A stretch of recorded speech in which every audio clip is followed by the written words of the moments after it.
Hello, welcome everybody on this fine day or evening. Today we're gonna dive into some animation entries that were submitted to the 11 Second Club competition. And in case you don't know, the 11 Second Club competition is a lovely animation competition where months after month there is a little voice clip, an audio snippet that anyone in the world can animate to. And yeah, there are lots of creative ideas. People have a blast doing these little animations, and we're going to look at them. We're going to see what was submitted in the last couple months and see what we can learn from them. We're going to have a look at what was good that people did. We're going to have, especially in the higher places, there are some very skilled animators who submitted wonderful animation. But then we're also going to have a look at some lower places and see what could maybe be improved to make an animation even better. Hello, Dylan. Nice to see you here. Yeah, I'm very excited to dive right in with you. And I saw the one for May. I really like the audio. There's gonna be some really cool stuff in there because I think there were a couple good ways, a couple of good points that people could play with in their animation. So let's share the screen, and this time I'll do it with audio so you can all hear what is being said. So yeah, if something's not working right with the audio, please let me know. Let me know if you can hear me okay. I did a lot of tweaking with the old microphone and hope that it's now more boosted than ever and good to understand. And I hope you can also hear the audio of the clip that we're going to see. All right, so now we're going to have a look at the first place for the May competition. And yeah, we're going to see what Carl Bernhard animated. And given that this is the first place, there's probably a lot of good stuff that we can learn from. So let's have a look at that. What'll it be then? You can go back to your regular life and forget any of this ever happened, or you can know the truth about the universe. The choice is now yours. The first one. No. That is fantastic. You can go back to your regular life and forget any of this ever happened, or you can know the truth about the universe. The choice is now yours. The first one. No. This is obviously a very well-deserved first place. So yeah, let's have a look what we can learn here. Let's see. We can. I still need my timeline down here. Okay. So first of all, I like how the acting in this one is kind of subtle. Like there are some gestures happening, but it's not like the characters like jumping around, going left to right. There's What'll it be then? small motions, but very deliberate motions. I mean, if you think about it, all that she does, quote unquote, is pointing to one side and then pointing to the other side. Like as far as the choices that you could do and you know, the choices that you could do for your acting, this is kind of like, this is not the most amazing crazy pose, but it is a pose that is these are all poses that are very adequate and very fitting for the situation. And I do like that there's kind of like a bored but like done this before kind of demeanor in this character, which I think is that's first of all, that's a good acting choice to think about. Okay, how could your character feel in this moment? And she's obviously like says, okay, let's this part over, let's get this part over with. The person chooses the more impressive option. What'll it be then? You can go back to your regular life and forget any of this ever happened, or you can know the truth. And the little, I always like to call them accents in this one, are really well set. Like You can go back to your regular life and forget any of this ever happened. and forget that any of this ever happened, and then have her eyes open more. I think that's really interesting because she kind of had like this, like, okay, let's do this, let's get down to business, half opened eyes. What'll it be then? You can go back to your regular life. And I like how she's nudging with the eyes to that side where she's going to make the sphere appear, which is a very nice intention cue. Like, she is like, okay, I'm setting the stage over here. And she has like this little nudge in her eyes already going in that direction. What'll it be then? You can go back to your regular life and forget any. Like, she doesn't even look at it when she created it. She looks to the side before she creates it. And I think that's a very, very cool choice. What'll it be then? You can go back to your regular life and forget any of this ever happened. And this ever happened. And this is the moment where she opens her eyes, and also her facial expression, her mouth becomes a little more like mouth shape that she didn't have before. That's really cool. Or you can know the truth about the universe. And is she handing off, like, what exactly is she doing with the hand? She's passing. You can know the truth. She's passing something over. Or you can know the truth. Which is a nice little, like, there's a mechanic added to the magic here. And I always really like that with regards to magic. You know, there is, if you let your characters do something, your magic characters do something that looks like they're using a technique. They are actually, you know, they're gestures and hand moves, and there are logistics to magic. I really like that because it makes it more tangible and more real.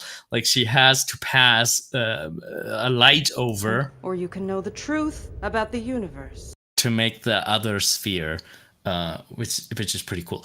From the standpoint of cinematography, I really like how, you know, I usually tell people, like, be careful with shots where you put the character full center or almost full center, because it can look very stiff, very boring, very not so dynamic. But here it's a very nice contrast. Like, you have this very super static shot here. What'll it be then? You can go back to your regular. And it the pan over kind of reveals that she is there, which is really nice. Life and forget any of this ever happened. Or you can know the truth about the. And then this is it's very much a contrast to the shot before.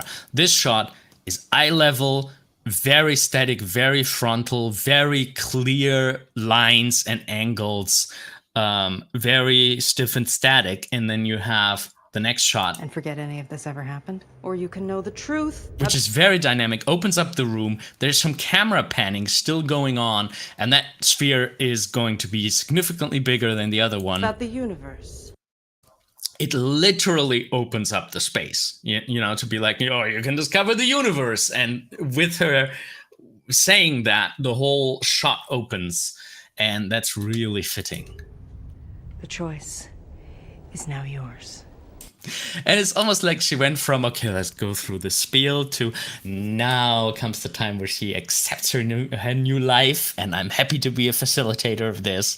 I like that, you know, you can kind of see a little bit of an attitude to the whole process going through her head, and it's a little bit different at different times. Also very much like this, how all in this gesture is with the pointing. So there is a common problem with pointing in animation, because pointing is kind of like the first idea that you might have, you know, if you develop an animation. And one of the first idea when you brainstorm poses will always be like, I have an idea, and let's go, and let's do this. And, like, you know, pointing is one of the very first thing that comes to your mind. when you brainstorm poses. So usually I tell people like only do pointing when you are absolutely sure that you need it, because almost always you will find a gesture that is more surprising, more unusual. But if you have to do pointing, you have to commit to it, and maybe you find an interesting way to do it. And in this animation, the interesting way to do the pointing is now it's your turn. It's, to go all in with that gesture. Very fitting in this case, very nice. Is now yours. Choice is now yours. And mechanic wise, let's see, can I go frame by frame? Yeah. So there is all this little motion going on. Like there's a drop. There are a lot of things dropping at once. The hands, the shoulder, the head are all dropping for this one move. And they all come to a stop at different times. You have the hand, which had like they already were the closest to the table. So the hands get down there first, flip over. There's a little bit of an overshoot, a little bit of a settle, but not much. You have them overshoot and bam, they are in position. And while that happens, the shoulder drop down, and there's a point where the shoulders cannot drop any more. Like there's a moment where the elbow comes kind of a little bit off the table and is tilted back. And then there's the moment where the hand is completely on the table or the stack of paper or whatever it is and cannot move any further. And this is when the shoulders settle. And then you have the head come up. And one thing that I always, as a 2D animator, I might forget, look at the angle of the head.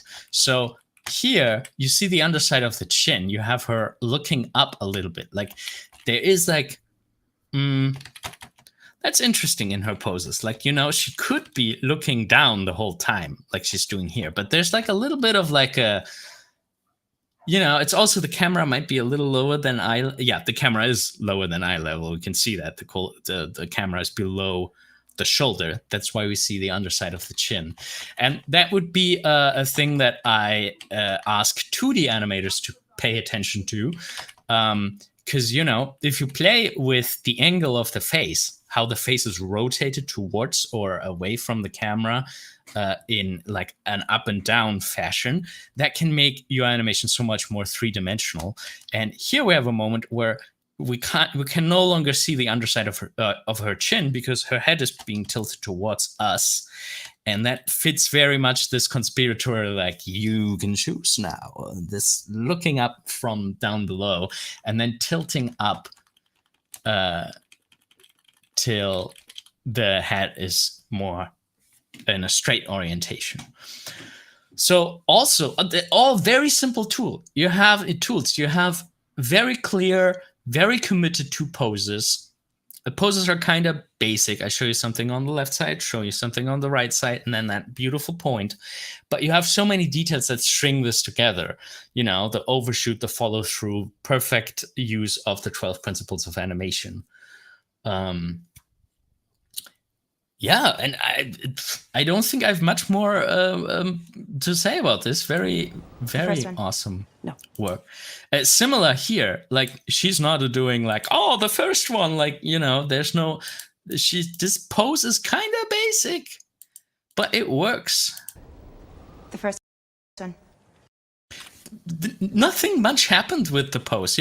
Sometimes pose an animation calls for like a reversal of the line of action. There's not even a strong line of action in here. Personally, my animation style is a little bit more cartoony. I would probably maybe push that a little.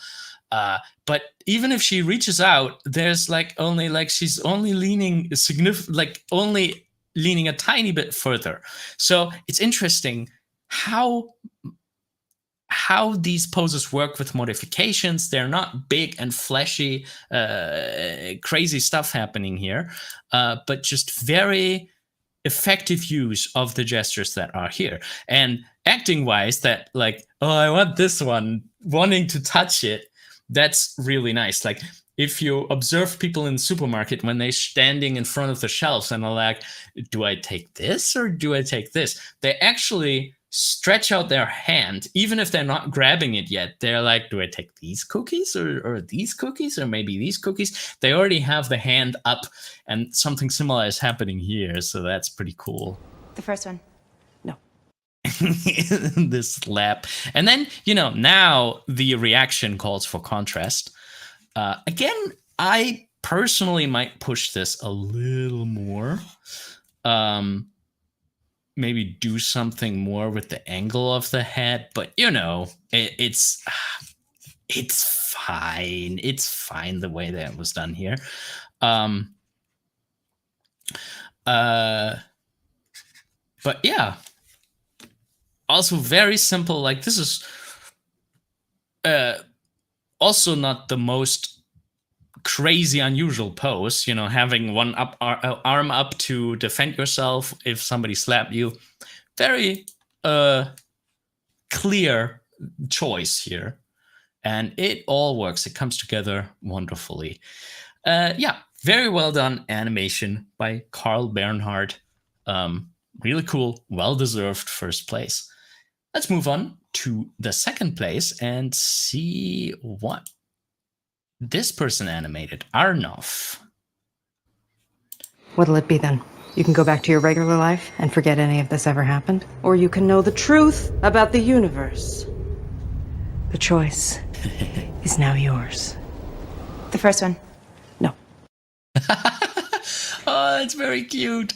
For whatever reason, this person wanted to animate a four-legged creature, a quadruped. And cinematography wise, there's not much cinematography here. Like, this is more like a theater stage, and there are no cuts here. Usually, I do recommend people to actually think in terms of camera position and framing and change that, especially because staging is one of the 12 principles of animation. So it's even in there that you need to think about where do you position the camera. And here, this is nothing that you would see in television, or at least not in there are sometimes some artsy films, some experimental films that have more of like a flat theater kind of like presentation, and they don't cut as often. But usually, what'll it be then? You can go back to your regular life? You would probably just establish that first, then cut onto this Bulbasaur, then maybe cut onto a reaction from the dog. Kind of like we just saw in the previous one, where there were some actual cuts to show the room, to opening up the room. All of this is not being done here. But I mean, that's okay. It's an animation competition, and it seems like this person what'll it be then? Wanted to practice quadrupeds, or just felt interested in animating these rigs. And that little walk is so adorable. What'll it be then? You can go back to your... I think what makes this walk so cute is that the legs are lifted way higher than they need to be, and then there's like such a satisfying slam to it. If you look at that leg over here, and then thump, like you have this nice little, the spacings are getting very large here right before the impact. See how large of a distance that is, and then goes flop. That is so nice and so satisfying, and it goes so far up and then flop, flop, flop. And while we're doing that, we have this, look at the shoulder line. We have this very clear, let's make this a little smaller. We have this very clear line when the foot is being lifted up. It's lifted up way higher, and then it changes when we have this. This is we don't see a direct line here because the belly pokes out in the bottom, but if you look at if you would look at the shoulder blades or the muscles, this would go very much in a different direction. And that's why this walk is so cute, because you have like these left, right, up, down, very huge changes that feel very bouncy, very light, and big motions like this are usually associated What'll with it be then? happiness. You can go back to your regular life. So cute. And then there's just this nice little, when Bulbasaur stops, look at the back leg. There's this nice little bounce. It's like almost like a spring.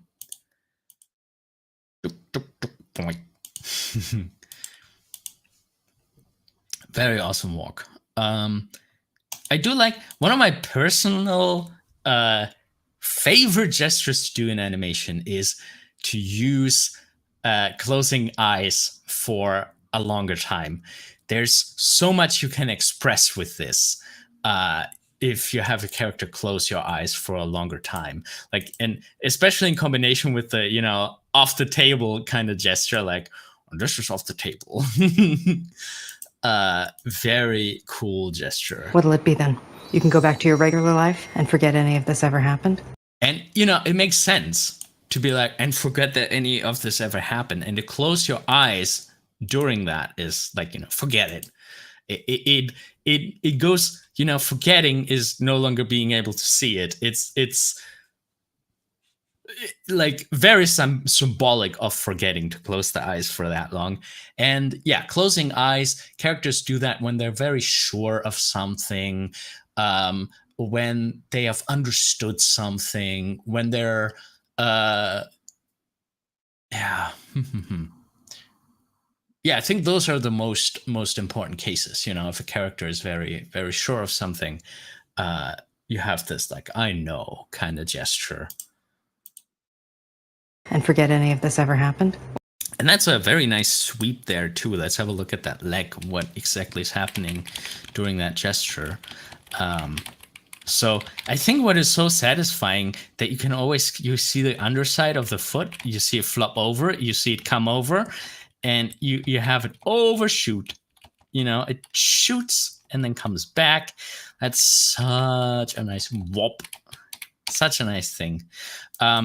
Personally, What'll it be then? You can go back to your regular life and forget any of this ever. I'm not the best, the biggest fan of repeating a gesture. And you might think that, like, okay,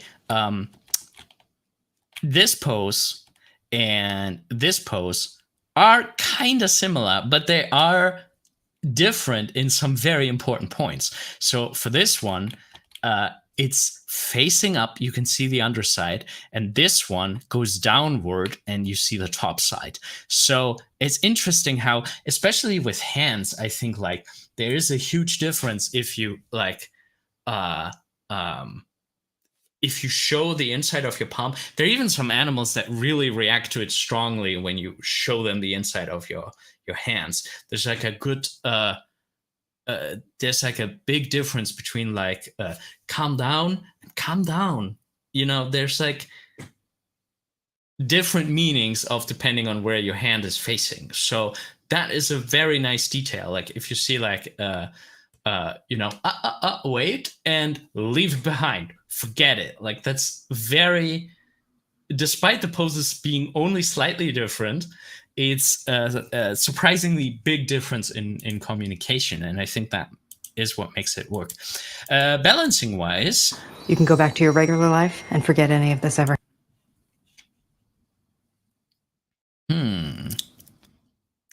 I wonder, like 3 legs, I think is like you kind of do not need to do a lot of balancing. Like if you put,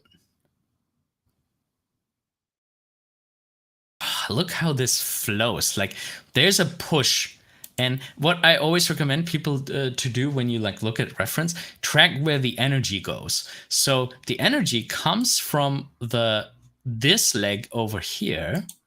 So you have a moment where whoop, it goes down into the foot, and then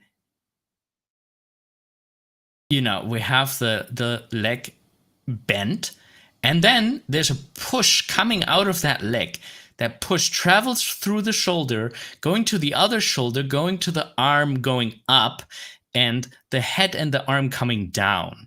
So you have like this nice flow of energy that flows in an arc and goes from that side to the other side, goes through the hand and the head coming from below. That's just very satisfying animation. Would be then. You can go back to your regular life And there's a little overshoot. Delicious. Very and nice. forget any of this ever happened. Or you can know the truth. And look at all the stuff that is going on in the background with the, like, how the character gets up. Like, mechanically, that's not an easy animation. Any of this ever happened? Or you can know the truth about the universe. Sometimes, like, so here's one of the problems with seeing both characters on screen. You kind of can't focus on both of them if you only watch it once. You have like these beautiful gestures that And forget any of this ever happened. Or you can know the truth. And then you have that character. I like the reaction to truth. Or you can know the truth about the universe. Looking up is a very, like, let's look at the dog. That's a very pose to pose kind of approach. So going from this, like, oh, truth, to yeah. And look at all these nice little gestures. Like, there's an adjustment of that paw going back, then the other one, the other paw in the back is being slid behind after this paw is on the ground again. That's very nice. And Bulbasaur is also doing some interesting stuff. You have him. That is also very nice. Look at the arcs here. If there is an offset. You can see that the left arm is slightly faster. So that's very nice. That's a very interesting detail. And then you have like these overshoot. Whoop. And even like the head deforming a little bit. That's really nice. I think what I would have wished for, maybe a little more, like, there's no, like, especially because this is so staged, like, he's behind here, there's not much of What'll it be then? You eye contact, like Bulbasaur is looking in the direction. can go back to your regular life and forget any I mean, I guess they're trying to... if this ever happened. Or you can know the truth about the universe. I wonder if the eye positions should be tweaked a little more to make it even more clear that there is like a connection between them. This can sometimes, in 3D, this can be sometimes a little bit tricky. You sometimes need to fake a lot. Especially because, you know, a character, like, if both eyes are facing us, they can't look behind them, you know? We do that in reality too. Like, if we hear a noise from behind us, we are looking to the right, although we, you know, if it's behind us, we can't see it. But it's like in preparation to turn the head next. So yeah. Okay. I think I should jump to the next animation, but, you know, lots of good stuff in here. Arnulf did a great job. Not easy to juggle with all these legs. It can be a little bit of a tedious job to animate all of them with all these nice bounces and shifts of the shoulder and the hip, but very well worth it. Very nice. Let's have a look at the next one. An animation by Lip Joe. What'll it be then? You can go back to your regular life and forget any of this ever happened. Or you can know the truth about the universe. The choice is now yours. The first one. No. All right. Yeah, that's also a fun one. Interesting that this one also has Bulbasaur. Okay, so what's happening What'll here? it be then? You can go back to your... Animation is very pose-to-posy, very cartoony. So you have a pose, which, by the way, beautiful, very dynamic. We have the same problem again that we're trying to avoid to cut here, which, you know, is okay. You can do that, I guess. Personally, I wonder if... I wonder if I would have positioned her a little more outward, just to see that other leg a little bit. I don't know. It doesn't make a lot of a difference. You need to be a little bit careful here that it's not getting too much detail, and you know, it's getting rid of that beautiful negative space here. If we flip through it, maybe we're going to see that at some point we can see that space more clearly. But yeah, it's also good. I guess it's good to place the hand in that negative space, so you know it has a position where we can read it a little bit better. But yeah, overall, very strong opening pose. I love a clear shoulder line. You know, we have a shoulder line, we have a hip line, we have a line of action going through. We have a straight line. We have some bend angles. That's just very lovely. What'll it be then? Yeah, no, it's very nice. Very good. And I really like that this pose is being built on top of. So this is a variation. This is a starting pose. This is a variation of the starting pose. I like that you opened up the line of action a little bit. She's going up, and there's a nice little like arc here going up and down, pointing at the Pokeball, because the hand is one of the last thing that moves. It draws our eyes lower to the Pokeball. Go back to your regular. That's very nice.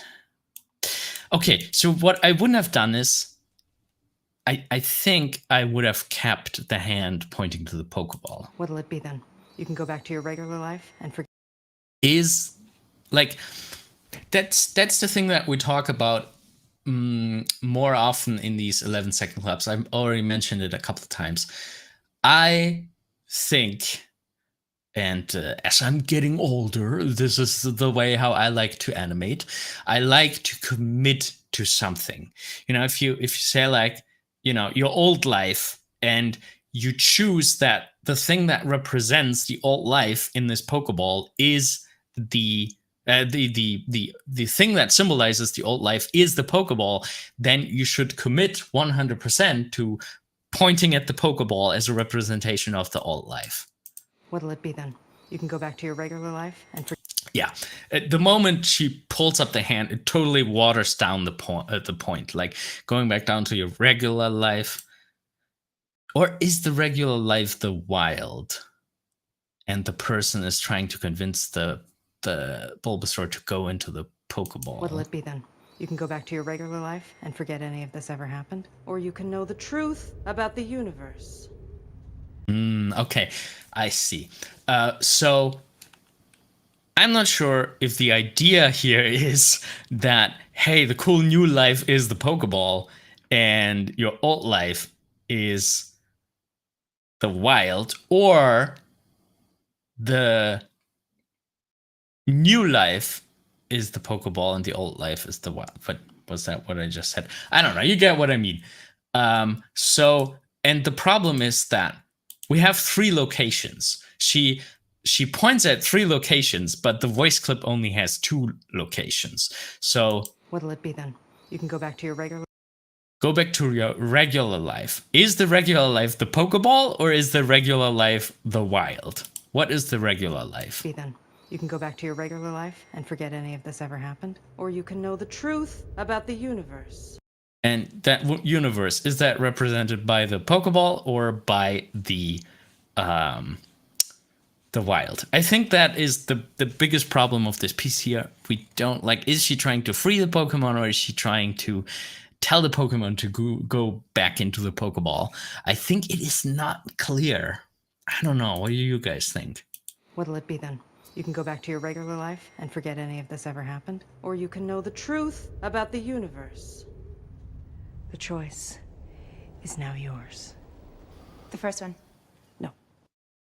I love all the little gestures. I mean, it would kind of like I think from the meaning, it's kind of like it's a Pokemon trainer telling the Pokemon to choose the new life in the Pokeball over the wild, and the Pokemon is just like, no, I want to be free.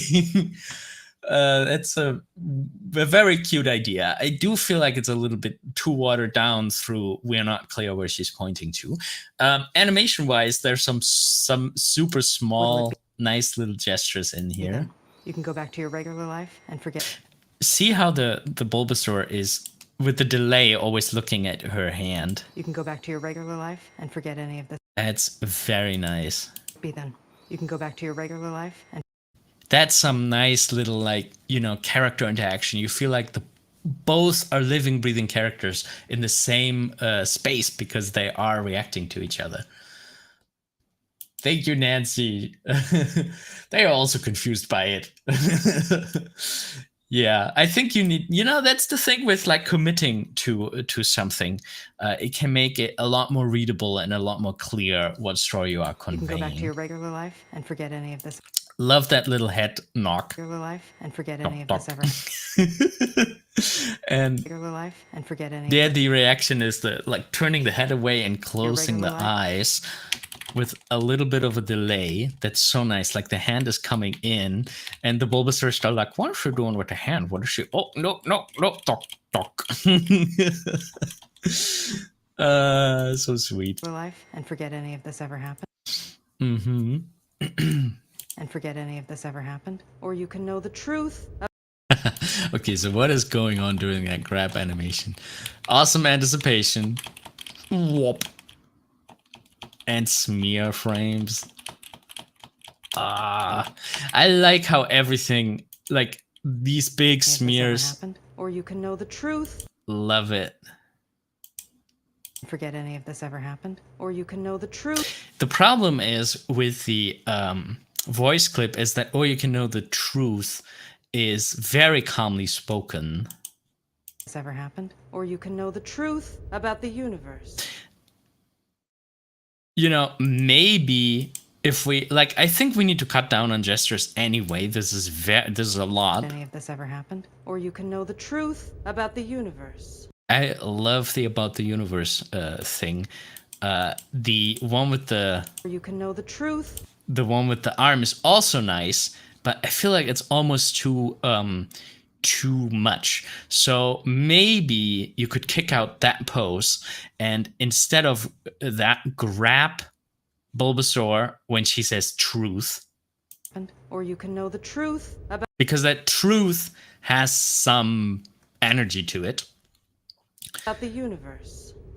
And then about the universe, that works very well. I like it. I love the little feet dangling. Look at him. About the universe. The choice is now yours. The choice. The choice. I like how he's kind of already like, no thanks. Like he's already looking down, trying to look away. The choice And she's grabbing his chin, being like, the choice is yours. is now yours. Then a little bop. Is now yours. Yeah. The first one. No. There's a lot of stuff happening before Bulbasaur falls down. Okay, so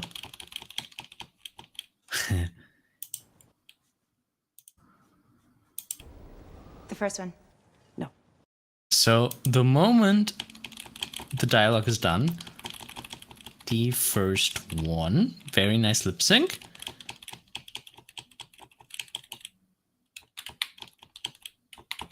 The hand goes away, and there's a small moment where he jumps up with her, and there's a nice little squash. Look at the head.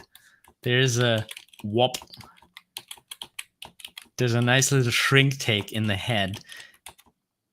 And then there's not that much. Like, The first one. No. I thought there was some back and forth wobbling with the feet, but it is just Okay, they all go up together. And then they just go up and down at different points. Is it skipping frames? The first one. No. I think it's because the feet are rotating. They are rotating towards us with different speeds and The first one. No. different moments. And then the moment Bulbasaur goes down, they go up. I think that also helps the chaos of this. Nice little smear frame. And bam!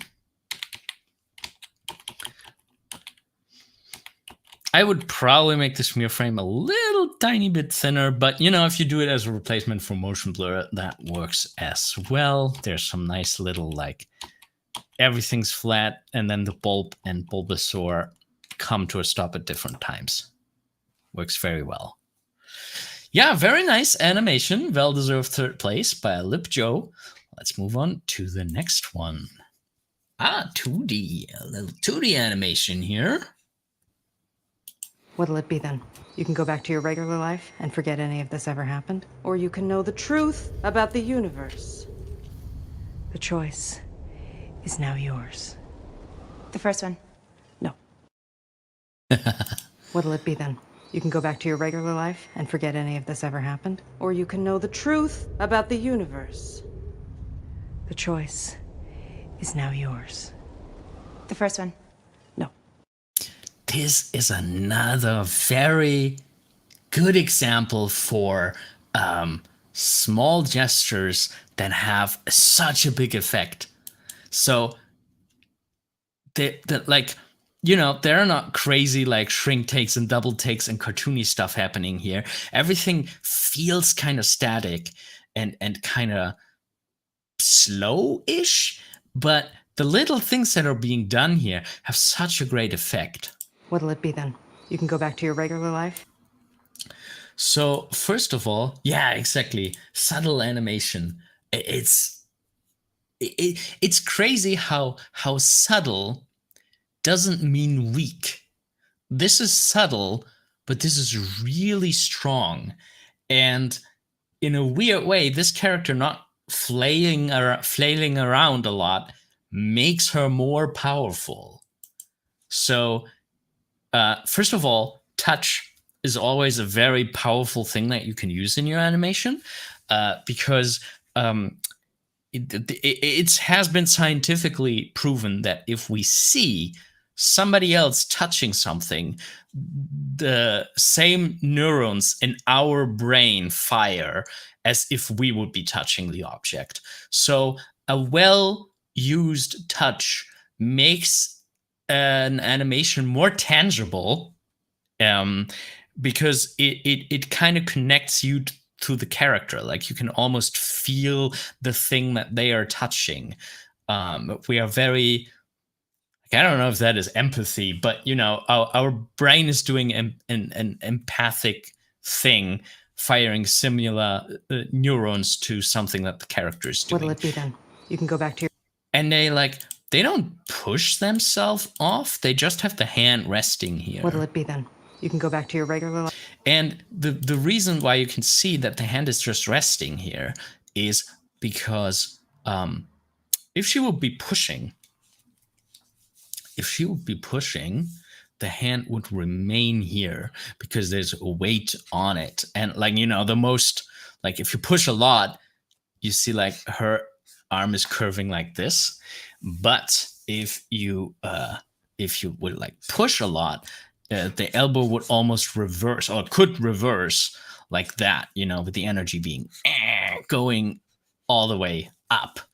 But there's no pressure on this. And because there's no pressure on this arm and on this hand, it can just be taken off and slide away with her leaving the frame. Very nice. And you know, when you animate this, you need to decide what will it be.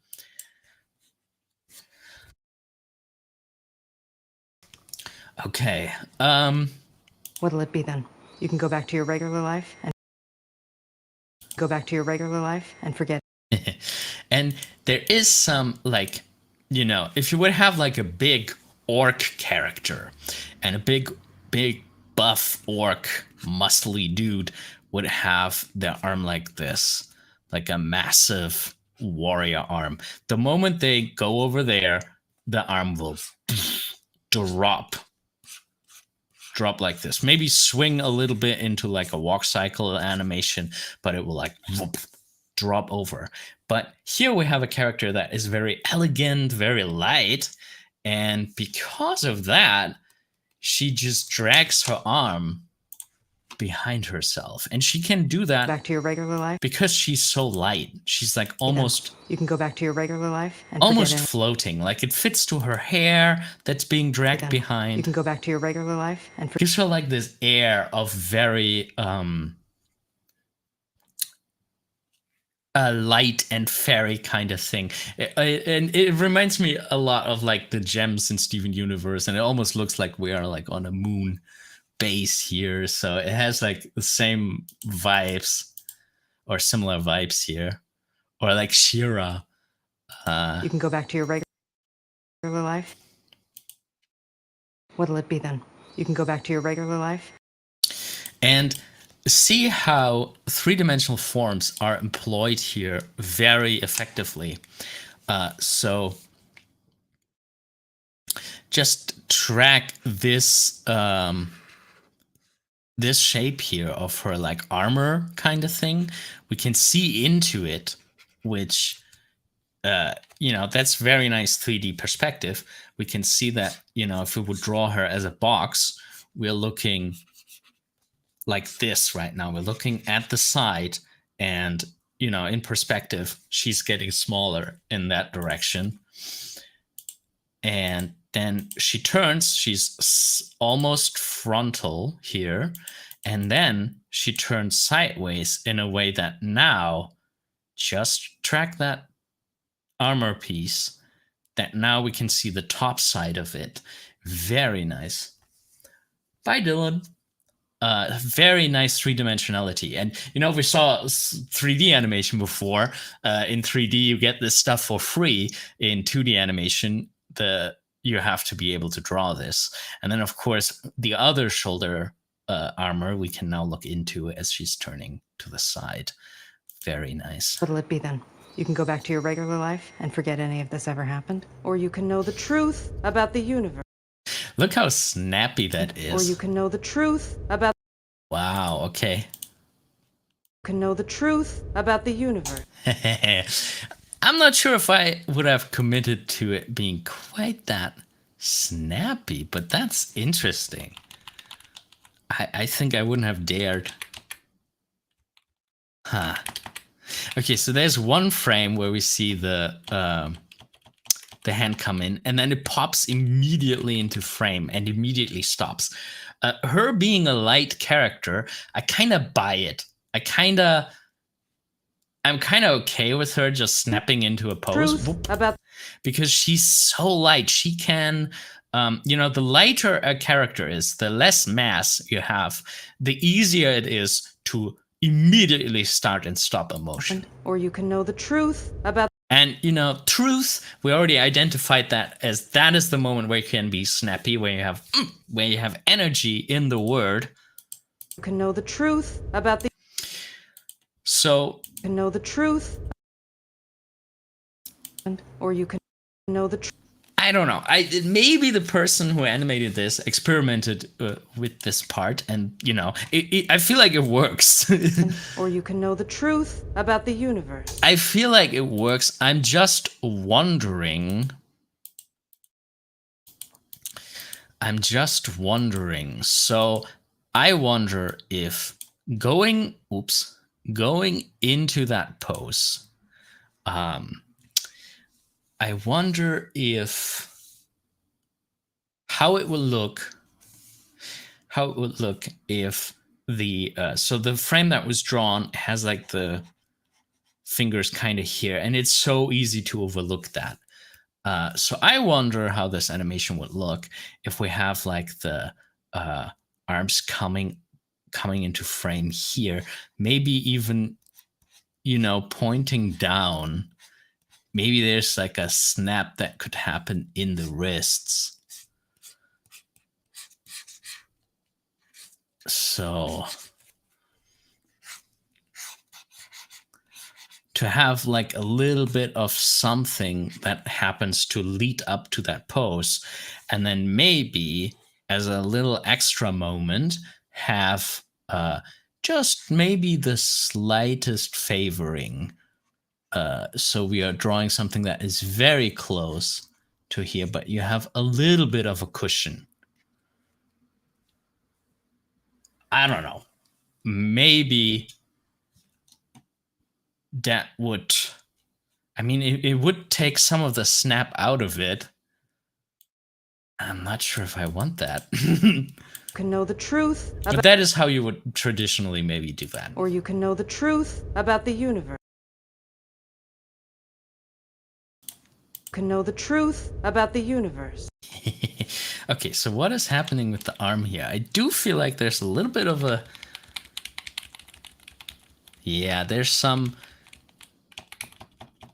Okay. So I think because there's so much happening at once, the person is getting away with what they're doing here. I do wonder, though, while out of all the places where you could have used shortcuts, this is the place where shortcuts are being used. So what I would have experimented with, so I think what's bothering me the most animation-wise, we have like this moment where the arms are kind of pointing upwards, and then you have this jump here where the wrist is going outward. That is fine, but then there's no overshoot. Like, I don't know, like it's weird. Like it feels like, okay, they're stuck here, then they go over, and then they go over a little more, but there's no follow through. There's no like, you know, you could animate this in a way where like the fingers are pointing back. You know, maybe this is far too much, and the person who animated this didn't want to do this for a reason. But, you know, you could potentially animate this like this, with the fingers pointing back, and then they flail outwards, and you maybe have like a little overshoot of them overshooting and then coming back. So I don't know. I wonder why that wasn't done here. See you later, Nancy. Especially because with her nice long fingers, I think you could have made some really you could have played with this a little bit more to like have her, you know, maybe there's a moment where we see like the hand almost from like the other side, and then it opens, like, you know, here we see the top side and here we see the inner side. You know, maybe there could have been more that could have been done here. It almost feels like there was this nice shape was found, and then it was used for all positions of the hand, which, you know, it's cool, it works. You can know the truth about the universe. It works, so I don't know. You can know the truth about the universe. And look at that beautiful effect animation. So let's have a look what is going on here. So she's pulling the hands apart. Love those hand shapes. And then there's this this string and the ball in the middle that works very well. And then it snaps into that ball shape and goes outward. And then you have the smaller blobs. Look at the spacing of these blobs. That's really nice. There's just one huge spacing. Wop, wop, wop, wop, wop. You see that? If you track that part. And then it gets significantly slower. I love that in particle animation. If you have like a Truth about the universe. whoosh, and then it is almost like slow motion. The universe. It's like a motion tween now. About the universe. The choice is now yours. Oh, such a strong acting choice. The choice is now yours. Looking down, just, you know, they have different positions, but it sells her status even more. Like, I have to look down at you. And the floaty hair. The choice is now yours. Look at how that hair It's now works. yours. There's some moments where the hair gets like faster. So when after she turned, Is now yours. the turn is reflected. After she'd done it, after she'd turned the head, a little bit later, it's getting to the hair. Like there's a delay. Like she's turning and then the hair goes flick, flick, flick.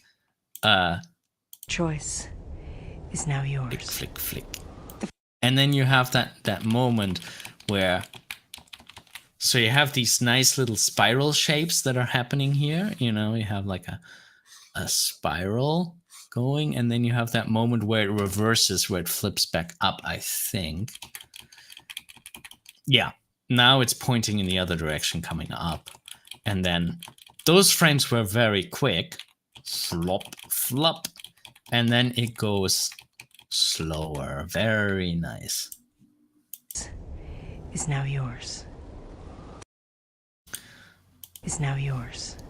And that constant, like, that's a very slow turn. Like, she turns The choice is now in a couple of frames, but then there's a drop afterwards. So, you know, the turn itself is like 1, 2, 3, 4, 5. And then she's dipping down, continuing that motion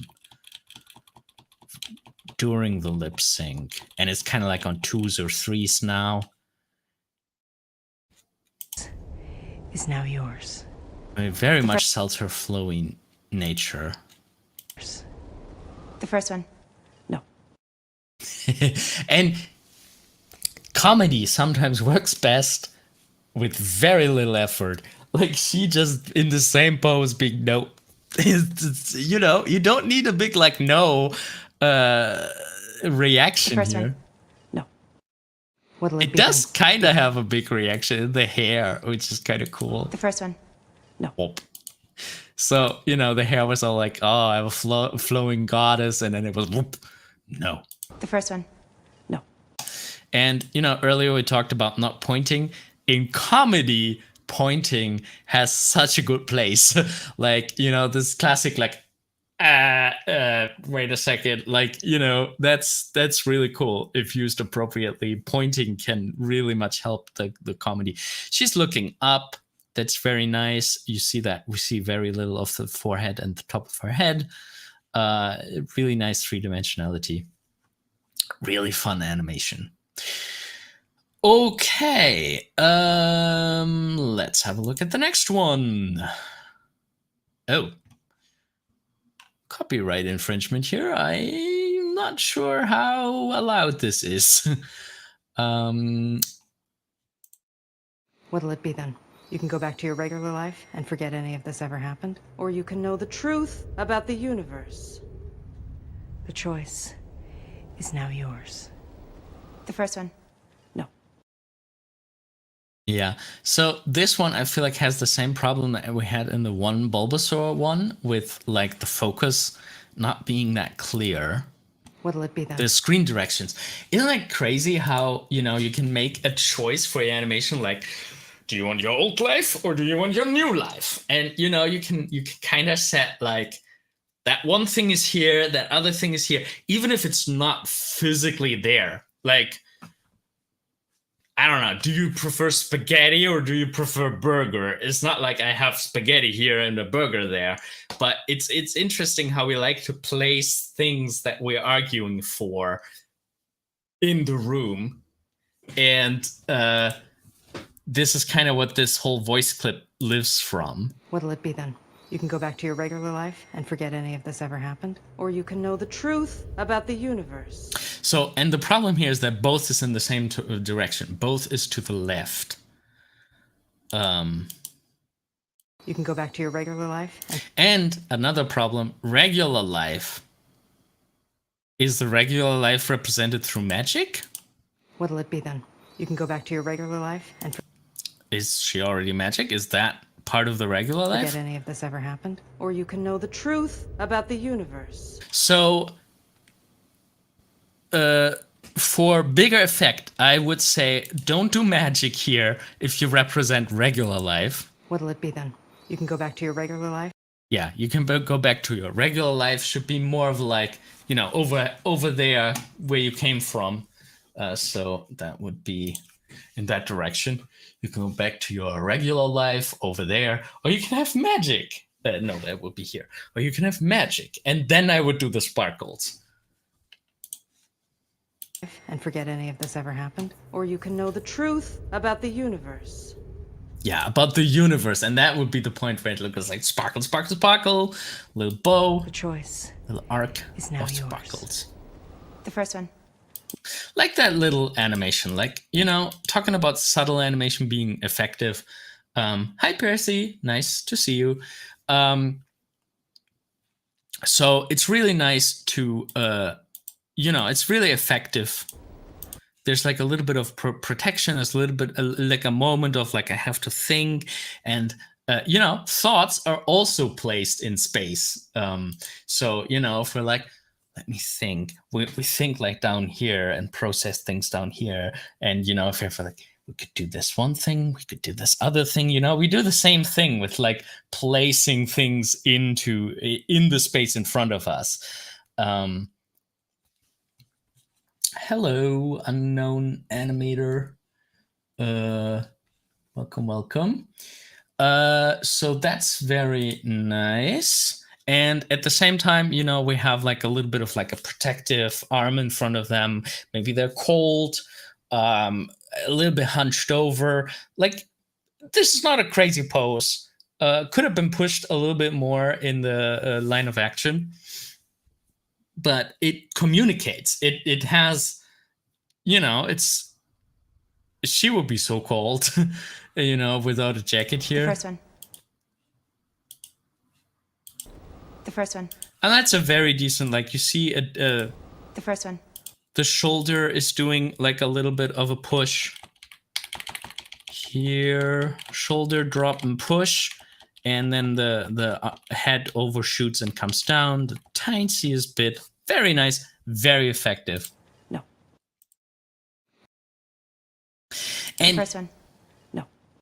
we saw in the previous one, the character was doing nothing but basically lip sync. Only no. And for some reason, I feel like that's stronger than... First one. No. That's a very well animated, like head turn no kind of thing. The first one. No. But I don't find it as comedic as, you know, being completely still and just being no.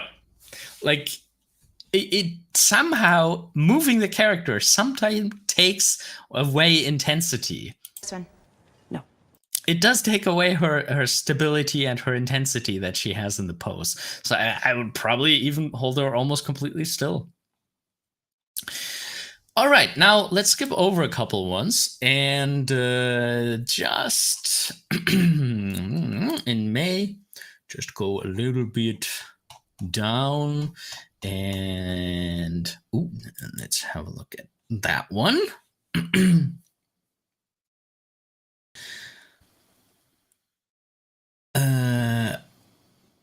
Okay, unknown animator. I'm gonna answer.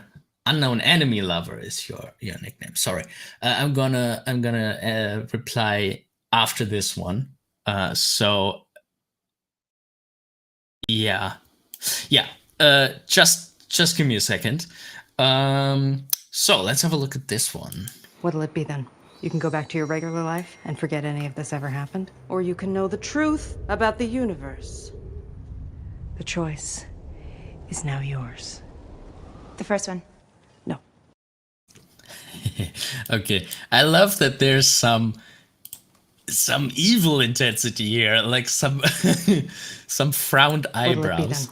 You can go back to your regular life and forget any of this ever happened, or you can know the truth about the universe. I love that intensity when it comes to truth about the universe, to really have her go like, no, there's some like almost evil energy behind that. The choice is now yours. The first one. No. Okay, so I love that this is trying to direct our eye. There's some cinematography going on here. We see that very static shot What'll again. it be then? You can go back to your regular life. Look at that hand twirl. You can go back to your So we have a nice little...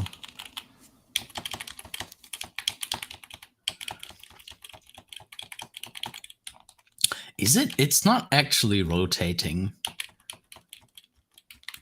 So it's kind of like where it would do the rotation, it's kind of like immediately going back. So I don't know. You don't have to do that. You can have a frame where it is like this to like complete the circle. But you know, kind of already go working. back to your regular life. Okay. For the hand, it's kind of an awkward pose because it places the palm of the head flat towards the camera. Sometimes you want that. Sometimes if you have like a stop, you could if you have a character saying stop, you could go completely into the camera. But even then, you might want to have like an angle. You might want to have an angle that is like pointing towards us. So, you know, we can see into like the knuckle area. That would be an option. Or further back, or I don't know. But there's something a bit too simple in this pose, and you do have kind of like a three-dimensionality, like for example in the the face clearly shows us that there's some 3D going on. Let's give me I want to make the brush a little bit thicker. So, oh, that's a lot thicker. So we have some three-dimensionality here. And I wonder if we should bring the same into the hand pose. So what you could do, for example, is... Oh. So what you could do, for example, is point backwards and to the side. So if you draw the hand as a 3D form, it would be more like this, pointing into that cloud. Yeah, I think I would probably do it like that. So we're pointing a little bit backwards. I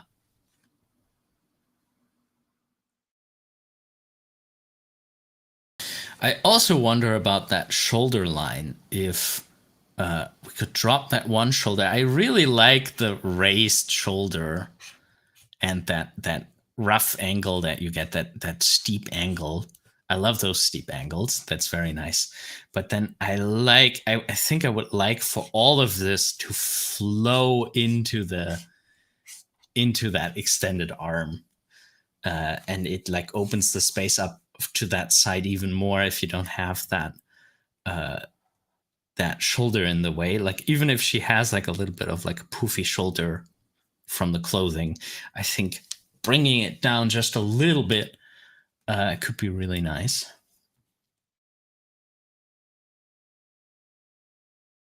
Regular life and forget any of this ever happened?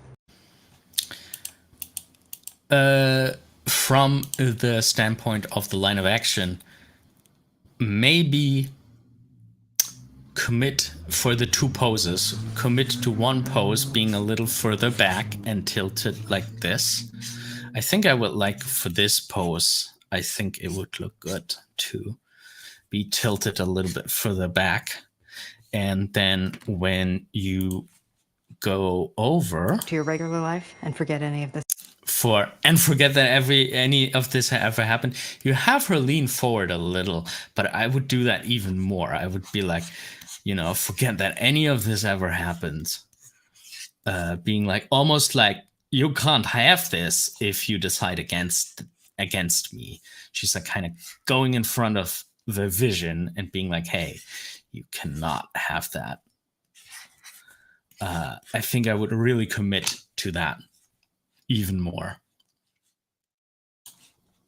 This ever happened? Or you can know the truth about the universe. The choice is... I would not do that second pose. This second pose is very... First idea, like how do I show that a character is thinking? This is like the first thing that everybody does.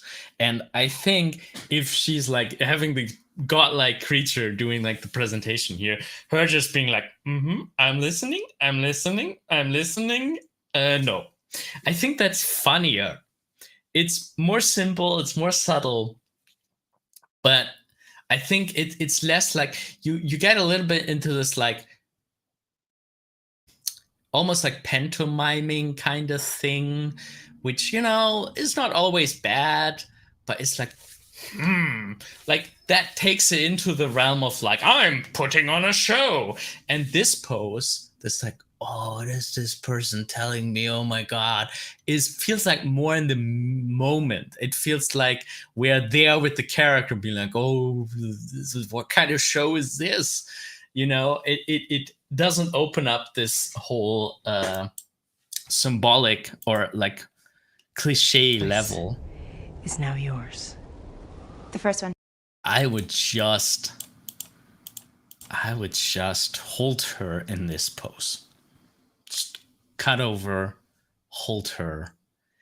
And I think it's really funny that we cut over and her hand is already there. Like, that would work. Like, I'm always tempted to not do stuff like that. Like, I would probably have her hand come up and have like a little like, you know, overshoot and like, and like, meh. But her just being like the hand just being up immediately, I think that is funny. I think that, you know, it saves animation work, and especially if she has been sitting there like all entranced, and then you cut and she has the hand up. That could be very funny.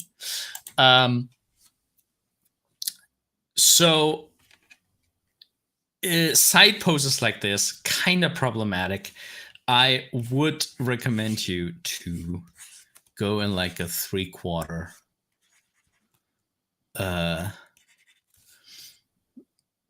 And this might mean that you lose the other character's facial expression. You can have like a glimpse, like the tiniest glimpse to this character's facial expression.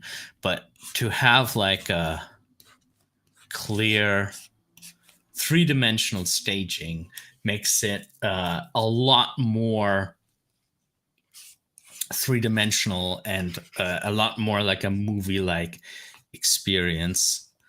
By the way, breasts usually hang, they're a lot lower than you might tend to draw them. It can be really helpful to look at some anatomy to see where the tissue actually connects. And even on cartoon characters, that can make your drawings look more harmonic. If you look at where the tissue connects on the rib cage, that can even inform how you draw your very cartoony characters. I think you can kind of see her attitude in the dropped shoulders, like that character. Like if you just have those dropped shoulders, I think that will already communicate. Or like, you know, slouched over like this. You might not have to see her face. Yeah. And that's about all I have to say about this animation by Zachary Van Zyl. Now I wanted to answer the question from Unknown Anime Lover. New to traditional animation, but I'm kind of confused what route to follow, and also please guide for background in animation for better composition. Okay, so there are a couple of things in your question here. Where to start doing learning animation? So we do have a beginners class. Just saying, if you look for our 2D animation playlist, 2D animation course, you find a whole playlist full of exercises and introductions to beginner things like physics and timing and stuff like that. So that might be a good place for you to start. There are obviously lots of other great tutorials on YouTube if you just look for animation tutorials. But yeah, we have a beginner's course as well, and you can also access it on animatorisland.com/2D. So if you go to animatorisland.com/2D, you find all our beginners 2D animation videos. Yeah, and then the thing is also animate, do exercises, and that's kind of also important. Like, sure, you can already start with character animation and be creative and animate the things that you would like to animate, but you should probably at least a couple times in your life just animate a boring bouncing ball. Just animate a character lifting a heavy box. Think about, balancing. Have before you animate that big weight animation, maybe just animate a character who is shifting the weight from one leg to the other leg. That's body mechanics. Do exercises to deliberately practice spacing and timing and body mechanics. For better composition, you should study film. First of all, we all watch movies and Netflix and TV episodes. Just try to, instead of have it just all pass by, just think about why is this framed like this? Where's the camera right now? Is the camera above, below? Where in the room is the camera standing? Why is the camera here? Why do we see only this? Or why do we see all of this? And try to note what you're seeing. Maybe have a little notepad and scribble down. If you see something interesting, like, oh, we're zoomed in so close right now, make a little scribble of it, like pause it and take notes of how other filmmakers use the camera. And then, of course, there are books about that and books about storyboarding. Framed Ink is a very interesting one. Not my style at all. I have it here.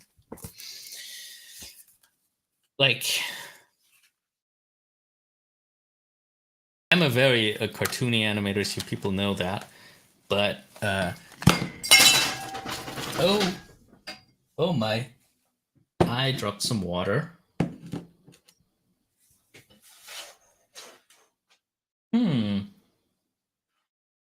Hope it went all well right now. Okay, so Framed Ink, very cool things.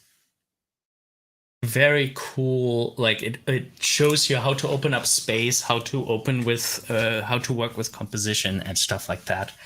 I think there's some water running into my computer right here. That is not good. I'm gonna have a look at that. I'm gonna take care of that first. So unfortunately, I need to cut this live stream short. I hope maybe I can continue tomorrow. But yeah, I hope you learned a thing or two. And yeah, I'm gonna take care of this mess here first. Hope you have a nice evening. Keep on animating, and looking forward to see you at another live stream. Bye bye.